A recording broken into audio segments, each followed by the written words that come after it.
Diddy's homes in Los Angeles and Miami were raided by Homeland Security, and everything we're hearing is this is in connection with the human trafficking, the sex trafficking allegations that have been made against him in the various civil cases. And clearly now the feds are investigating this. As you can see, the dramatic footage outside his home here in L.A., where they had several people out in the front yard for questioning. Now and then actually there were people who were cuffed eventually, including two of Diddy's sons. Now, we don't know at this stage if they have been booked for anything, but they were in handcuffs. And I want to say this quickly because they were in handcuffs, but a lot of times they do that to get them out of the house because they don't know their status. It doesn't mean they're suspects or arrested. It could be, but it doesn't mean that. And so this is a typical thing that happens. But this is a federal investigation in 2 states. And, you know, we talked about the various civil allegations. This is a whole new level. This would be, obviously, they're looking into criminal, the feds are looking into a criminal charge here, but nothing has been announced yet. And we also don't know where Diddy is at this point. Yeah, that's right. So he usually lives primarily in Miami. That's usually where he's at anyway. He flies around, obviously, but Miami seems to be his home base. No visual, no word, no official report or anything of him being under arrest or detained or anything. But in any case, it's obviously D-Day, no pun intended. Look, can I be honest with you? I had a suspicion this would happen at some point because of the mounting lawsuits. Despite all the denials from Diddy, they kept mounting and they kept mounting, and the same thing kept being brought up. Alleged human/sex trafficking. And at a certain point, the federal government is not going to turn a blind eye to that, right? And I mean, look, they at least say we should look into this.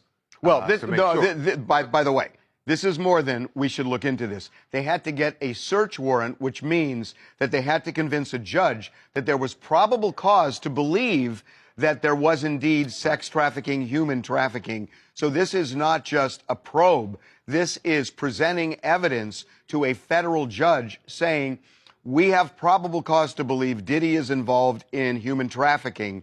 And as a result, warrants got issued in both Los Angeles and Miami. So that's how serious this is right now. By the way, we have been blowing up the phones of his various lawyers, and they are indisposed right now. They are not talking. We've also been... Imagine they're in a war room somewhere.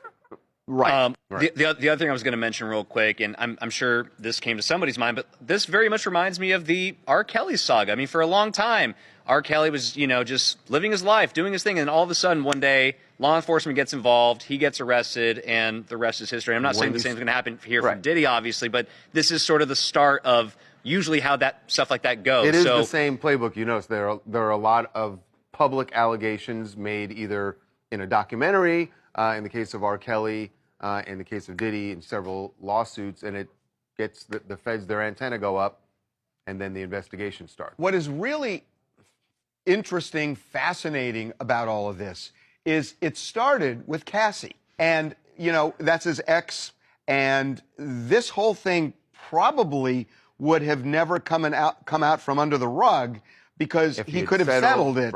And he wouldn't settle it, and I guess he called her bluff. But then she files this lawsuit making all these horrific allegations. The next day, he settles with her. But because it all became public, other women then came forward, in particular, a Jane Doe. In December, who alleged that she was 17 when Diddy and his associates sexually assaulted her. And she also alleged human and sex trafficking in that lawsuit. So, and we've seen it pop up in another more recent lawsuit filed here in L.A. So this is unconfirmed, but we have reason to believe that the feds have spoken to at least one of these women before getting this search warrant. And as a matter of fact, it really makes complete sense. In order to show probable cause, you have to show that there's something untoward that happened, and it would be probably a declaration from one of those women. And we have reason to believe at least one of them, and it's a Jane Doe, was either in touch directly with Homeland Security or with via her lawyer. And to Harvey's point from earlier, when Cassie opened the floodgates, because she was the first one to do that, such a high-profile person in a high-profile relationship with Diddy, obviously that opened the doors, and I'm sure he's regretting playing chicken with her because he clearly lost, and now he's sort of paying for it, I think. Hey, I'm Trey from Atlanta, Georgia. All this is just so unfortunate. Ever since that Cassie lawsuit, his life has literally been in shambles. Like, we're literally seeing the downfall of Diddy right in front of our eyes. The most unfortunate part is I hated seeing the two kids in handcuffs. They probably had no idea what was going on, what was going on.